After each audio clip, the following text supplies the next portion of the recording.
What happens when an elderly veteran is humiliated and downgraded by a smug airline agent?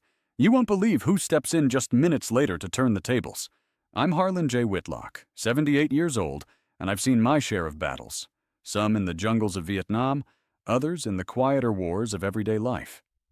That afternoon in Boise Airport, Idaho, I wasn't looking for a fight. I just wanted to board a flight to Charlotte, North Carolina to say goodbye to an old friend. Marcus Tate, my brother-in-arms, was being laid to rest, and I'd promised to be there, come hell or high water. But as I stood in the terminal, the late sun spilling gold across the polished floor, I felt the stirrings of a different kind of conflict, one I hadn't faced in years. The place was a madhouse, packed with folks dragging suitcases, kids wailing, and business types barking into their phones. The air smelled of burnt coffee and that sterile tang airports always have. I moved slow, my knees creaking from a lifetime of hard miles, my worn leather satchel slung over one shoulder. My navy blazer, a little threadbare at the cuffs, bore a single pin, a small star-shaped replica of the Medal of Honor I'd earned in '68. Most folks didn't notice it, and that suited me fine.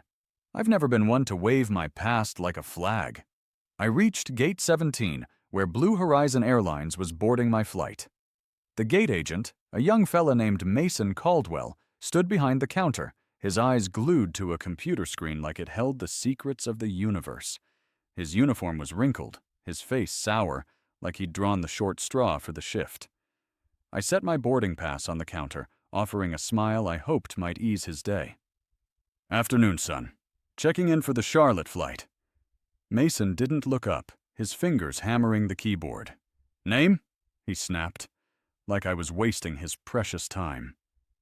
"Harlan Whitlock," I said, keeping my voice steady. I've learned over the years that a calm tone can diffuse a lot of nonsense. He flicked his eyes to my pass, then back to the screen. His brow creased, and I felt a knot tighten in my gut. "Sir," he said, the word dripping with impatience, "there's a problem with your ticket. Economy's overbooked. I'm going to have to move you." I leaned on the counter, my smile holding firm. "That's all right, young man. I don't need much room. Just get me to Charlotte by morning." Mason's lips curled into a smirk, the kind that says he's already won. "It's not that easy. You're being downgraded to a later flight. Next one's at 9 p.m. You'll have to wait." He slid my pass back like it was trash. The knot in my gut tightened. I straightened, my satchel feeling heavier. "Son, I've got a memorial service tomorrow. A friend who saved my life more than once. I can't miss it." Mason shrugged, his eyes already drifting back to the screen. "Sorry, sir. Policy. We need your seat for a premium passenger. You'll get a voucher." He said voucher like it was a golden ticket, not a cheap consolation for kicking me to the curb. I felt a heat rising in my chest, the kind I hadn't felt since my days under fire. "A voucher," I said, my voice low but sharp. "I don't want your money. I want to be on this flight." Mason's smirk faltered, replaced by a flash of irritation. He leaned forward, his voice dropping to a patronizing hiss. "Look, I don't make the rules. Economy gets bumped. That's how it works. Maybe next time, shell out for a better seat." I stared at him, my gray eyes narrowing. 50 years ago, I'd have had words for a punk like this, but age teaches you to pick your battles. Still, his tone cut deeper than I expected, slicing through decades of service like it was nothing. I could feel eyes on me now, passengers in line shifting, sensing trouble. A young woman behind me, college-aged with a backpack, muttered something under her breath. "Son," I said, my voice steady as stone. "I've flown plenty in my time, never been treated like this. I'm asking you to do what's right." Mason rolled his eyes, the sound loud enough to carry. "Yeah, well, everyone's got a sob story. Step aside, I've got other passengers." He waved me off like I was a stray dog. I didn't budge. My hand tightened on my satchel, the leather creaking under my grip. "I'm not stepping anywhere. I served this country for 30 years. I've earned a little respect." Mason laughed, a short, ugly bark. "Served? Okay, Grandpa, that was, what, a million years ago? Doesn't get you a seat today." He turned, gesturing to a security guard nearby. Yo, Derek, got a situation here. The guard, a big fella named Derek Hensley, lumbered over, his hand resting on his radio like he was itching to use it. He was built like a linebacker, his face blank as a brick wall. What's the problem, Mason? This guy's holding up the line, Mason said, jabbing a thumb at me. Won't take the downgrade. Derek looked me over, his eyes flat. Sir, you need to move. Don't make this harder than it has to be. I felt the crowd's gaze, some whispering, others pulling out phones to record. The air was thick with tension, the kind that makes your skin prickle. I've stood in worse, rice paddies with bullets whining overhead. But this was different. This was home, where I'd fought to belong, and now I was being treated like I didn't matter. My mind flashed to Marcus, to the promises we'd made to always have each other's backs. I couldn't let him down. Before I could speak, the young woman behind me stepped in front of me. Her name was Tessa Cruz, and her eyes blazed with fury. "This is insane," she said, her voice cutting through the noise. "You're kicking an elderly man off a flight to a funeral? What's wrong with you people?" Mason shot her a look. "Miss, this isn't your business. Stay out of it." "My business?" Tessa snapped, her backpack bouncing as she gestured. "It's a veteran, you idiot. He's not some random guy. Show some decency." A man in a suit nearby, named Lionel Dorsey, joined in, his voice deep and steady. "She's right. Let the old man board. This is ridiculous." The crowd stirred, murmurs growing louder. I felt a flicker of warmth from their support, but it didn't ease the sting of Mason's words. He doubled down, his face red now. "Everyone, back off! This is airline policy. Sir, last chance. Move, or we're calling more security."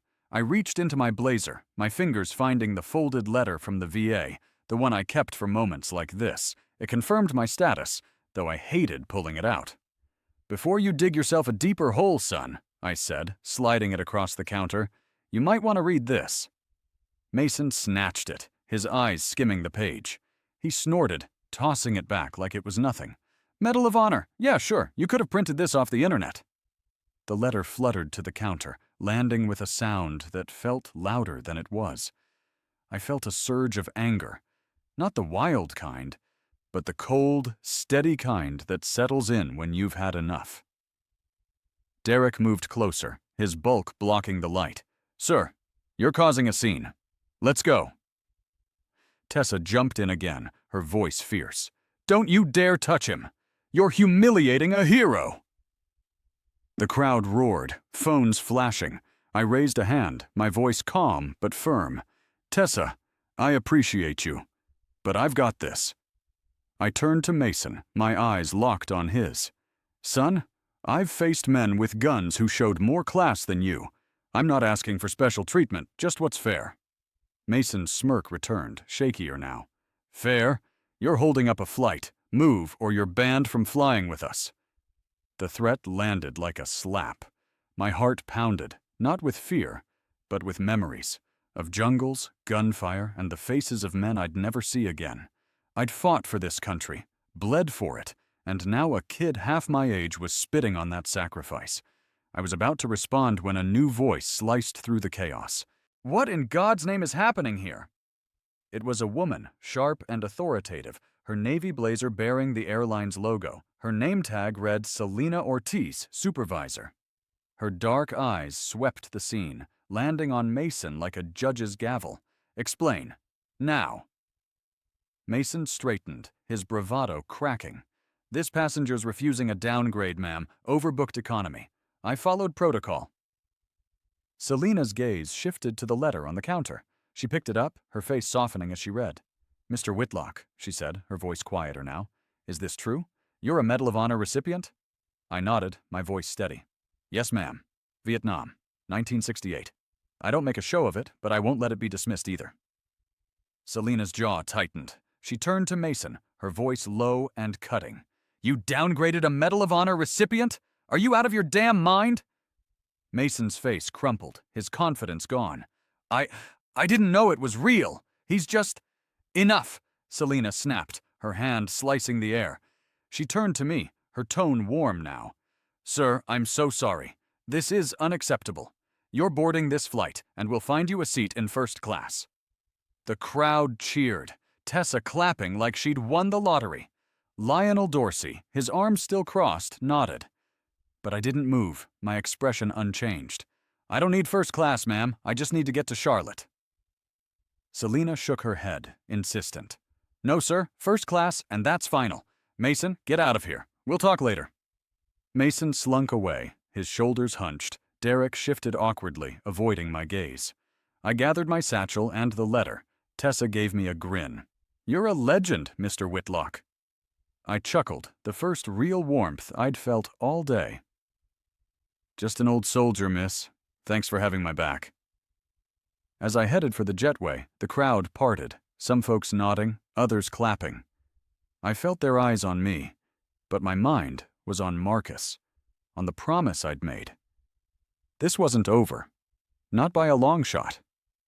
I've never been one for luxury, but there I was, Harlan J. Whitlock, 78 years old, sunk into a first-class seat on a Blue Horizon Airlines flight bound for Charlotte. The seat was too soft, too wide, like it was built for someone who cared about such things. My old leather satchel sat tucked under my feet, its frayed edges a reminder of harder days. My navy blazer, with that small Medal of Honor pin glinting under the cabin lights, felt heavier than usual. I wasn't here for comfort. I was here to honor Marcus Tate, my friend from Vietnam, whose memorial waited at the end of this flight. After the mess at the Boise gate, I thought the worst was over. I was wrong. The plane's engines hummed, a low rumble that vibrated through my bones as we climbed to cruising altitude. The cabin smelled of recycled air and overpriced cologne, the kind you'd expect in first class. I sipped a glass of water, trying to focus on Marcus. His laugh, his quick draw with a joke, the way he'd pulled me out of a burning chopper in '68. But my mind kept drifting back to that smug gate agent, Mason Caldwell, and his tossed-aside dismissal of my service. I've faced plenty in my time. Bullets, betrayal, loss. But there's something about being treated like you're invisible that cuts deeper than shrapnel. A flight attendant, Jocelyn Perry, approached, her smile warm but professional. Her dark hair was pulled back tight, and her name tag gleamed like it was polished daily. "Mr. Whitlock, can I get you anything? Coffee, juice, maybe a bourbon to take the edge off?" I shook my head, offering a faint smile. "Just water, ma'am. I'm fine." She nodded, her eyes lingering a moment, like she sensed the weight I was carrying. "Let me know if you change your mind, sir." She moved on, her heels clicking softly on the carpeted aisle. I leaned back, closing my eyes, trying to shut out the world. But peace is a rare thing when you're an old soldier in a young man's game. A commotion snapped me out of my thoughts, a loud, grating voice from the front of the cabin. I opened my eyes to see a man in a tailored suit, his face red as a beet, arguing with Jocelyn. His name was Preston Langley, and he carried himself like he owned the plane. "This is outrageous," he barked, his voice cutting through the cabin's hum. "I paid top dollar for this seat, and now I'm stuck next to some geezer who got a free upgrade?" Jocelyn kept her cool, her voice steady. "Sir, there was an issue at the gate. The airline made an exception. Please take your seat." Preston's eyes landed on me, sharp and mean, like I'd stolen his birthright. "Him? He's the reason I'm bumped? What, he's some big shot now because he's old?" I gripped my glass, my knuckles whitening. I've stared down enemies in worse places than this, but there's a special kind of gall in a man who thinks his wallet makes him king. I kept my gaze on the seatback, not giving him the satisfaction of a reaction. Jocelyn's tone sharpened. "Mr. Langley, this passenger is a decorated veteran. Please lower your voice." "Veteran?" Preston scoffed, loud enough to turn heads. "So what? Half the old guys in this country claim they're veterans. Doesn't mean they get to swipe my seat." The cabin went quiet, save for the engine's drone. A woman across the aisle, Marissa Delgado, set down her tablet with a thud. She was in her 40s, with sharp eyes and a no-nonsense air. "Hey, buddy, show some respect," she said, her voice low but firm. "You don't know who he is." Preston turned on her, his smirk dripping venom. "Oh, great. Another do-gooder. Mind your own business, lady." I couldn't stay silent anymore. I set my glass down, my voice calm but edged with steel. Son, I didn't ask for this seat. I just needed to get to Charlotte. If it's such a problem, I'll move. Preston's eyes narrowed, his lips curling. Yeah, you should move. Back to economy where you belong. Jocelyn stepped between us, her face flushed with anger. Mr. Langley, that's enough. Sit down or I'll have the captain involved. Preston threw up his hands, his voice dripping with sarcasm. Fine, fine. Protect the old man. He sank into his seat, muttering loud enough for me to hear. This airline's a damn joke, bumping paying customers for sob stories. I felt the cabin's eyes on me, some sympathetic, others annoyed, like I was the one causing trouble. I've been in tighter spots, but this felt personal, like a jab at every sacrifice I'd made. My mind flashed to Marcus again, to the nights we'd spent in the jungle, promising each other we'd make it home. I wasn't about to let some suit with a chip on his shoulder ruin that promise. The plane hit a pocket of turbulence, the seatbelt sign flashing on with a sharp ding. Jocelyn's voice crackled over the intercom. Ladies and gentlemen, please remain seated with your seatbelts fastened. We're experiencing some rough air. Preston, ignoring her, stood to yank his bag from the overhead bin.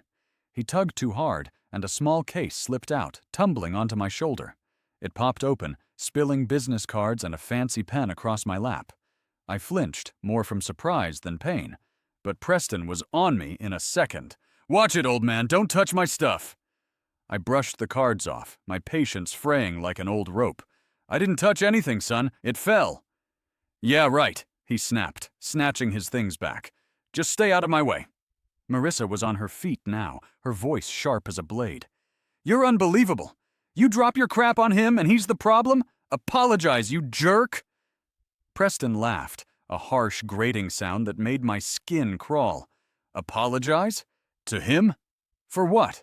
Taking up space? The cabin's tension spiked, passengers shifting in their seats. I could feel their eyes, some whispering, others glaring at Preston. Jocelyn stormed back, her face a mask of controlled fury. Mr. Langley, sit down now, or you'll be restrained when we land. Preston's smirk faltered, but he sat, shooting me a glare. This isn't over, Grandpa. I met his gaze, my voice low and steady. I've heard worse from better men, son. You don't scare me. The words hung heavy, a quiet challenge that silenced the cabin. Preston's face reddened, but he turned to the window, muttering under his breath. I leaned back, my heart pounding, not from fear, but from the weight of memories. I'd faced men like him before, men who thought power came from a loud voice or a fat wallet. They never lasted long in the real world. Jocelyn approached me quietly, her voice soft. Mr. Whitlock, I'm so sorry about this. I've told the captain, and we'll handle Mr. Langley when we land. Is there anything I can do? I shook my head, offering a tired smile. You're doing your job, ma'am. That's enough. But the trouble wasn't done.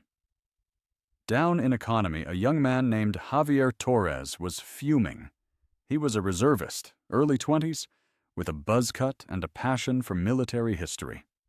He'd overheard the crew whispering about the gate incident and my Medal of Honor. It lit a fire in him. He pulled out his phone, his fingers flying over the screen as he posted on X. Medal of Honor hero downgraded by at Blue Horizon Air. Disgraceful treatment of a veteran. #honor our heroes. He attached a grainy photo he'd snapped of me at the gate, my satchel slung over my shoulder, my face etched with resolve. I didn't know it then, but that post was spreading like wildfire, racking up likes and retweets by the minute. Javier tucked his phone away, his jaw tight. He didn't know me, but he knew what I stood for, and he wasn't about to let it slide. The plane hit another patch of turbulence, the cabin shaking. Preston, still fuming, muttered something about entitled old men. I ignored him, my thoughts drifting to Marcus. I could almost hear his voice, joking about how we'd survived worse than a bumpy flight. But the sting of Preston's words lingered, a reminder of how fast the world forgets. I wasn't just fighting for a seat, I was fighting for the respect I'd earned, for the men like Marcus who never made it home. As we began our descent into Charlotte, Jocelyn made her final announcement. Ladies and gentlemen, we've arrived. Please stay seated until the seatbelt sign is off. Preston ignored her, standing to grab his bag again. He pushed past me, his shoulder clipping mine. Out of my way, he growled, his voice low and mean. I steadied myself, my eyes narrowing. I didn't say a word, but the fire in my chest burned hotter. Marissa stood, her voice slicing through the cabin. You're a real piece of work, you know that? Preston didn't respond, storming toward the exit as the jetway connected. I gathered my satchel, moving slow, my mind racing. I hadn't wanted this fight, but it had found me. And deep down, I knew this wasn't the end of it. I'm Harlan J. Whitlock, 78 years old, and I've walked through fire, literal and otherwise, to stand where I am. Stepping off that Blue Horizon Airlines flight into the jetway at Charlotte Douglas International Airport, I felt the weight of the day bearing down harder than my old leather satchel. The narrow tunnel smelled of jet fuel and stale air, its fluorescent lights casting harsh shadows on my weathered blazer. That small Medal of Honor pin on my lapel caught the glare, a quiet reminder of battles fought long ago. I wasn't looking for a fight today, just a chance to honor my friend Marcus Tate at his memorial. But trouble has a way of finding you when you least expect it. Preston Langley, the loudmouth from first class, shoved past me in the jetway, his fancy suitcase banging against my leg. Move it, old man, he muttered, his voice dripping with contempt. I steadied myself, my knees creaking, and bit back the urge to say something sharp. I've faced worse than his kind, men with guns, not just egos, but his pettiness stung like a splinter under the skin. I kept my eyes forward, focusing on the promise I'd made to Marcus, not the fool who thought he owned the world. Marissa Delgado, the woman who'd stood up for me on the plane, caught up as we stepped into the terminal. Her tablet was tucked under her arm, her face still flushed with indignation. You okay, Mr. Whitlock? She asked, her voice warm but edged with concern. That guy's a real jerk. I managed a faint smile, though my heart was heavy. I've dealt with worse, ma'am. Just want to get to my friend's memorial. She nodded, her eyes softening.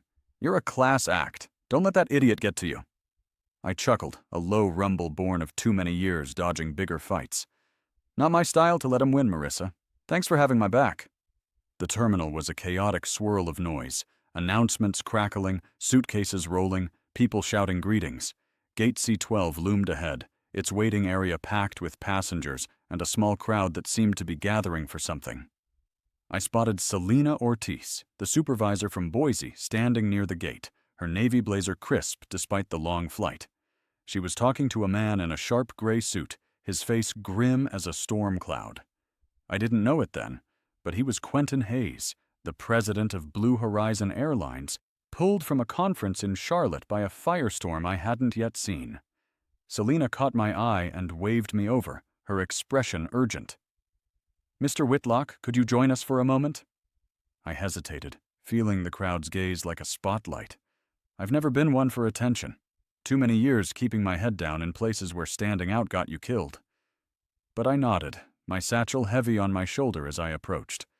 Preston lingered nearby, grabbing a coffee from a kiosk labeled Brewed Awakening. He smirked, probably thinking I was in for a dressing down. He couldn't have been more wrong. Quentin stepped forward, his hand extended, his eyes steady but warm. Mr. Whitlock, I'm Quentin Hayes, president of Blue Horizon. I heard about the incident in Boise. I'm here to apologize, personally.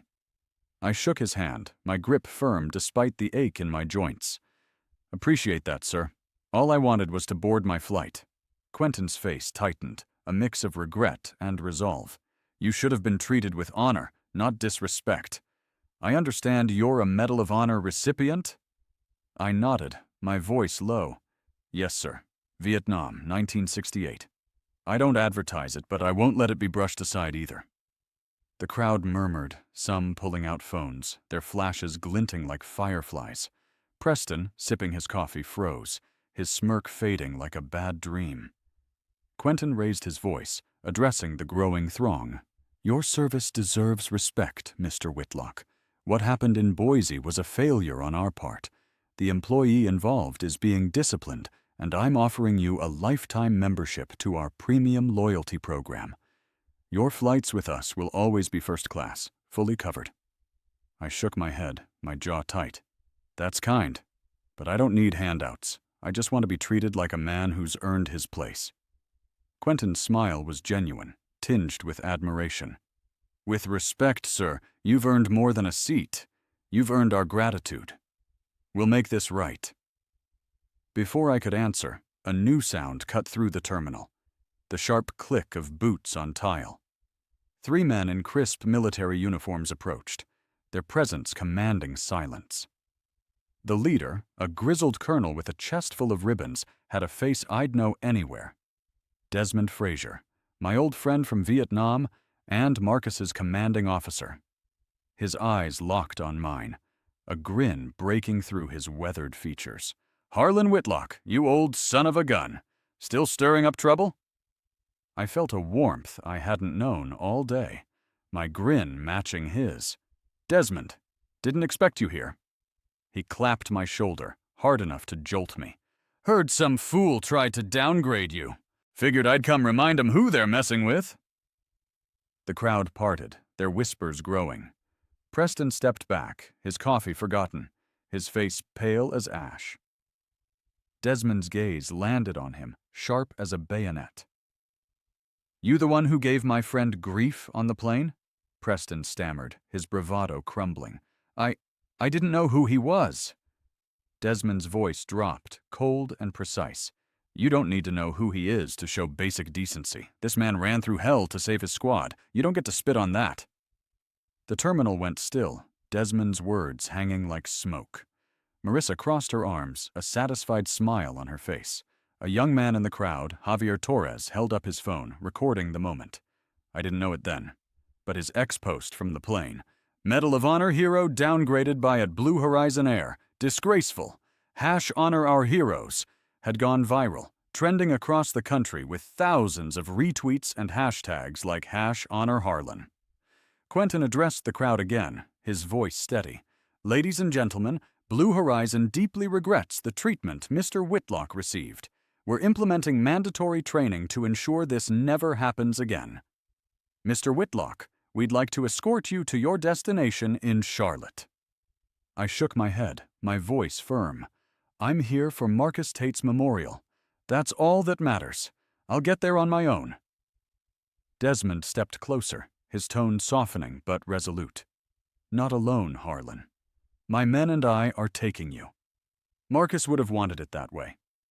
The crowd erupted in applause, some wiping tears, others cheering. Tessa Cruz, the young woman from Boise who defended me at the gate, pushed through, clapping like she'd just seen a touchdown. "Told you, Mr. Whitlock, you're a legend!" I chuckled, the sound rough but warm. "Just an old soldier, miss. Thanks for the backup." Desmond and his men flanked me, their boots echoing as we moved toward the exit. The crowd parted, their cheers swelling, a wave of respect I hadn't felt in years. Preston stood frozen, his face a mix of shame and disbelief. Quentin approached him, his voice low but firm. "Mr. Langley, we'll be reviewing your behavior. Expect a call." I didn't look back. My focus was on Marcus, on the promise I'd made to stand by him one last time. Desmond walked beside me, our steps in sync, 2 old warriors bound by blood and history. The terminal's noise faded as we stepped into the Charlotte evening, the air cool and sharp. A black SUV waited, courtesy of Desmond's connections, its driver standing at attention. I paused, glancing at the sky where the first stars were breaking through. I didn't need the cheers or the upgrades. I'd fought for something bigger than myself once, and I'd do it again if needed. For now, I'd see Marcus off with the dignity we'd both earned. The world could keep its noise. I had a mission to finish.